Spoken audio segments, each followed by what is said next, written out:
Hey, I'm Ben, and this week we're going to unpack one of the greatest stories ever told, the story of the lost son. But today we're going to start just by looking at the audience to whom Jesus told this story.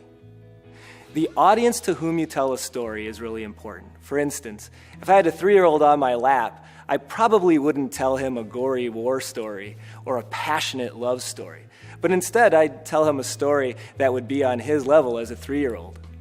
Jesus also was cognizant or understood the audience that he was speaking to. And so for this story, he was talking to a group of people that were polar opposites of each other.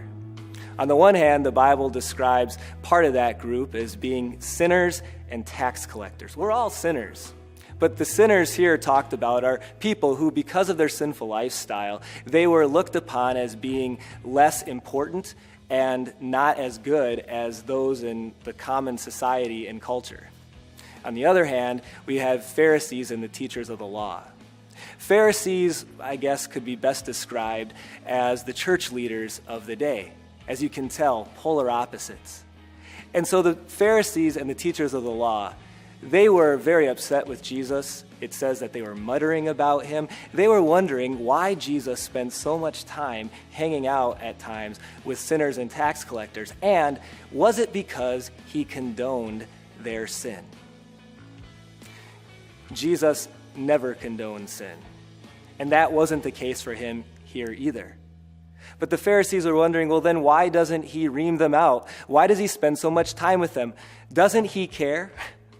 The reason he spends so much time with sinners and tax collectors is precisely because he did care. He cared about them so much that he wasn't content to just make a point with them and to tell them that they were wrong. But instead, he was here to make a difference. You see, it would have been easy for Jesus to come to this earth and to just tell people they were wrong. And in the process, he would have made a point. But that's not what we needed.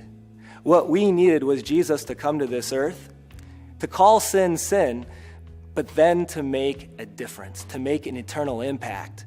And that's exactly what Jesus did as he gave his life on the cross. So what does this mean for you and me? I challenge you to not be content just to make a point, but instead, like Jesus, to make a difference. Next time, we're going to talk about the most important relationship that you could have. So hit subscribe, and I'll see you tomorrow. Truth be told, none of us are fine.